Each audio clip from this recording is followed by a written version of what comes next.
হাই friends, আজি মই আপোনালোকৰ মাজত কালাকান্দৰ ৰেচিপি এটা লৈ আহিছোঁ। এনেইতো কালাকান্দ বনোৱাৰ প্ৰচেছটো অলপ দীঘল, কিন্তু মোৰ মতে এই ৰেচিপিটো বনালে আপোনাৰ কালাকান্দ মাত্ৰ 5 মিনিটৰ ভিতৰতে ৰেডি হৈ যাব। লকডাউনৰ সময়ত যিহেতু বাহিৰলৈ গৈ খোৱাৰ সুযোগ আমাৰ হাতত নাই, আপোনাৰ মিঠাই খাবলৈ মন গ'লে ফটাফট এই মিঠাইটো বনাই খাব পাৰিব। খাবলৈ খুবেই টেষ্টি হয়। তেনেহ'লে দেৰি নকৰি আহকচোন চাওঁ কিদৰে বনাব পাৰি এই ৰেচিপিটো মাত্ৰ 5 মিনিটৰ ভিতৰত। কালাকান্দ বনাবৰ কাৰণে আমাক লাগিব পনীৰ। এয়া বজাৰৰ পৰা কিনি অনা পনীৰ হয়, এইটো 200 গ্ৰাম 200 গ্ৰাম লাগিব। লগতে লাগিব 4 টেবুল স্পুন চেনি। আপুনি যদি মিঠা বেছি খায় বেছিকৈ এড কৰিব চেনি। মই 4 টেবুল স্পুনে লৈছোঁ। এনেকুৱা 10 টকীয়া গাখীৰৰ পেকেট এটা, সেইটো লাগিব গোটেই। কিমান বা থাকে ইয়াতে? 20 গ্ৰাম, 20 গ্ৰামছ দেখিছে নহয়? 20 গ্ৰাম গাখীৰ লাগিব আপোনাক। মই এনেকুৱা 10 টকীয়া পেকেটটোৱে কিনি আনো যেতিয়াই বনাব হয়। আৰু এয়া অকণমান কেশৰ লৈছোঁ। আপোনালোকৰ কেশৰ নাথাকিলে আপোনালোকে ইলাচি গুড়াও ল'ব পাৰে, সেইটো আপোনালোকৰ ওপৰত কথা। মোৰ কেশৰ আছিলে অলপমান, চ' মই আজি কেশৰ ইউজ কৰি আছোঁ। আপুনি পনীৰখিনি ভালকৈ হাতেৰে এনেকৈ মোহাৰি মোহাৰি পূৰা ক্ৰাম্বল কৰি ল'ব, গুড়া কৰি ল'ব ভালদৰে যাতে গোটা গোটা নাথাকে।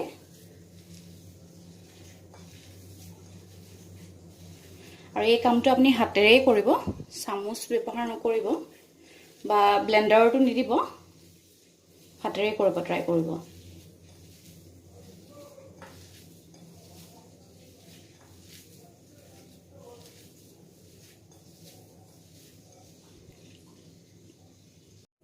এতিয়া ইয়াতে চেনিখিনি মিহলাই দিব আৰু লগতে গোটেই পাউডাৰৰ গাখীৰখিনিও মিহলাই দিব।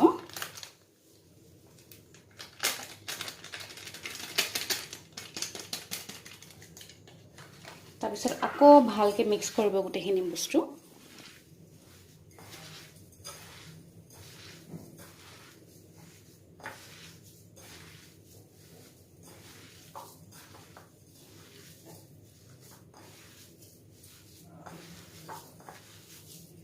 চেনিখিনি পাউডাৰ গাখীৰখিনি পনীৰৰ সৈতে বিৰাট ভালকৈ মিক্স হৈ যাব লাগে।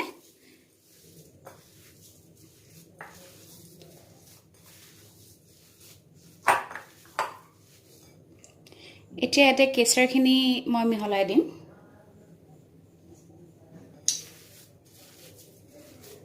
আকৌ ভালকৈ মিক্স কৰিম।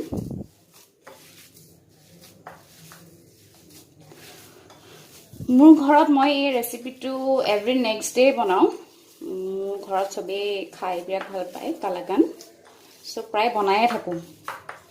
আৰু এতিয়া লকডাউনৰ সময়ত আলহীটো নাই বাৰু, এনে আলহী আহিলেও পটককৈ ঘৰত একো নাথাকিলে মই এইটোকে বনাই দিওঁ, যিহেতু 5 মিনিটৰ ভিতৰতে ৰেডি হৈ যায় আৰু বেছি এনেকুৱা বস্তুৰ দৰকাৰ নপৰে, চ' পটককৈ বনাই দিওঁ আৰু। এতিয়া মই গেছত কেৰাহী এখন পাতি দিছিলোঁ। কেৰাহীখন 2 মিনিটমান গৰম হ'ব দিলোঁ। তাৰপিছত গোটেই মিক্সাৰখিনি কেৰাহীলৈ মই ট্ৰান্সফাৰ কৰিলোঁ। এতিয়া এই মিক্সাৰখিনি আমি গেছটো মিডিয়াম ৰাখি পেলাই আস্তে আস্তে চলাম। খুব হাই ফ্লেমত আপুনি নাৰান্ধিব বস্তুটো, কাৰণ কি পনীৰ পুৰি যাব পাৰে আৰু টেষ্টটো একেবাৰে বেয়া হৈ যাব। আপুনি 5 মিনিটমান এনেকৈ লৰাব, একদম শ্ল' ফ্লেমত বা মিডিয়াম ফ্লেমত লৰাব।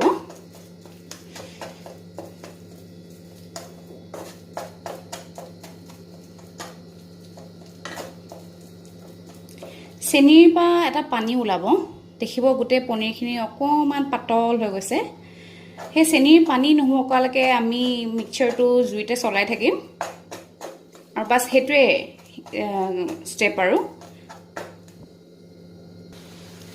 এয়া চাওক, মোৰ চেনিৰ পৰা অলপ অলপ পানী এনেকৈ বাহিৰ হৈছে, দেখিব পাৰিছেনে? এয়া এই পানীখিনি আমি শুকাই ল'ম।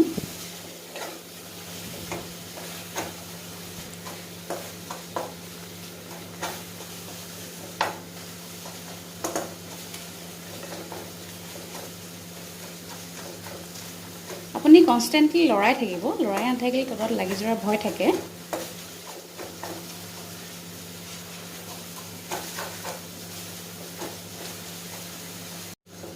আৰু এটা কথা, আপুনি পাৰিলে ইয়াতে ননষ্টিক পেনৰে ব্যৱহাৰ কৰিব, কাৰণ কি এলুমিনিয়াম বা বেলেগ মেটেৰিয়েলৰ আপুনি পেন ইউজ কৰিলে হয়তো তলত লাগি যোৱাৰ ভয় থাকিব।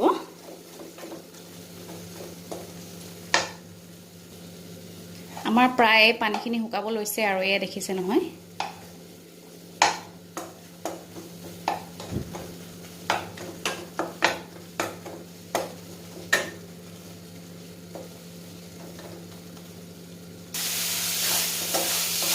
পানীখিনি প্ৰায় শুকাই গ'ল মোৰ, প্ৰায় কালাকান ৰেডিয়ে মোৰ অলমষ্ট। চাওক একেবাৰে পানী নাই।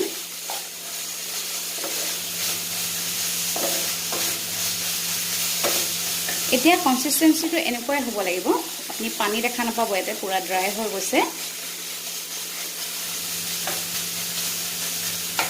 গেছটো নুমাই দিব এনেকুৱাতে, আৰু নুমাই পেলাই আপুনি প্লেট এখনত ছাৰ্ভ কৰিব। মোৰ ওচৰত এনেকুৱা স্কুৱেৰ শ্বেপৰ ডাব্বা এটা আছে, মই তাতেই কালাকানখিনি ওলাম। এনেকুৱা স্কুৱেৰ শ্বেপৰ যদি আপোনালোকৰ বাতি আছে তেনেহ'লে ইয়াতে ওলালে শ্বেপটো দেখাত ভাল হয়। কালাকানখিনি মই এটা বাতিত ওলাই ল'লোঁ। এতিয়া আপুনি এনেদৰে চেপি চেপি ভালকৈ প্ৰেছ কৰি দিব তললৈ, চবফালে সমানকৈ বস্তুটো স্প্ৰেড আউট কৰি দিব।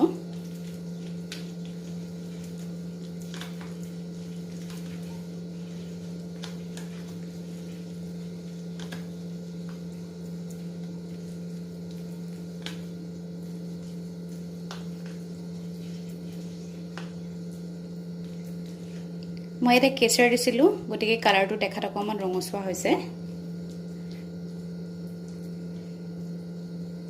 এই ৰেচিপিটো বনালে কি যে ধুনীয়া গোন্ধ এটা ওলায় নহয়, বিৰাট ধুনীয়া এটা ঘিৰ গোন্ধ ওলায়, বিৰাট ভাল লাগে গোন্ধটো। মোৰ অকণ পিস্তা আছিলে লগত, গতিকে পিস্তা অকণমান ওপৰত দি দিছোঁ মই। আপোনাৰ থাকিলে আপুনিও দিব পাৰে, ওপৰৰ পৰাও দেখা ধুনীয়া হ'ব খোৱাৰ লগতে, আৰু নাথাকিলে কোনো কথা নাই। বা কাঠবাদাম থাকিলেও দিব পাৰে, কাজু থাকিলেও দিব পাৰে। মোৰ লগত অকণ পিস্তা আছিলে, মই দি দিলোঁ। এতিয়া অলপ গৰম গৰম থাকোঁতেই আপুনি যোনটো চাইজত খায় সেইটো চাইজত কটাৰীৰে আস্তে আস্তে কাটি যাব।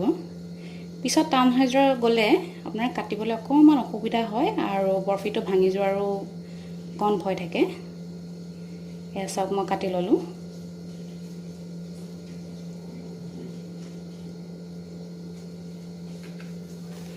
ঠিক এইটো ফালৰ পৰাও তেনেকৈ কাটি যাব। আপুনি স্কুৱেৰ শ্বেপত কাটিব খুজিলে স্কুৱেৰ শ্বেপত কাটিব, বেলেগ যদি কিবা শ্বেপ দিব বিচাৰে তেনেকৈও কাটিব পাৰে। মই স্কুৱেৰ শ্বেপতে কালাকান ভাল পাওঁ, গতিকে এনেকৈয়ে কাটিছোঁ। এতিয়া আমি এইখিনি বস্তু মানে কালাকানটো আধা ঘণ্টামান এনেকৈ ৰুম টেম্পাৰেচাৰত থৈ দিম আমি। আধা ঘণ্টাৰ পিছত কালাকানটো অকণমান হাৰ্ড হৈ যাব, তেতিয়া আপুনি প্লেটত বাঢ়ি ল'ব, বাঢ়ি লৈ খাব পাৰিব। এইটো একদম গৰমে গৰমে নাখাব, কাৰণ কি বস্তুটো গোট মাৰোঁতে অকণমান টাইম লাগে। ফ্ৰেণ্ডছ, আধা ঘণ্টা হৈ গ'ল। এতিয়া কালাকানখিনি মই প্লেটত ছাৰ্ভ কৰিম। আহকচোন চাওঁ কেনে দেখিছে।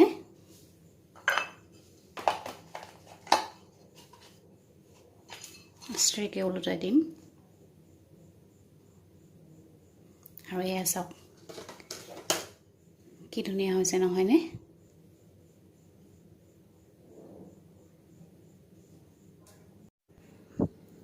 যিহেতু আমি কটাৰীৰে আগতে চিন দি থৈছিলোঁ, এতিয়া সেই চিন মতে কাটি যাম। কাটোতে সাৱধান হ'ব, একেবাৰে লাহে লাহে কাটিব। দেখিবলৈ মিঠাই দোকানৰ কালাকানৰ দৰেই হৈছে প্ৰায়, নহয়নে? ফ্ৰেণ্ডছ, আপোনালোকেও বনাই চাবচোন, আৰু কমেণ্টৰ জৰিয়তে জনাব কেনে পালে খায়। নিজেও খাব, ঘৰৰ মানুহকো খুৱাব।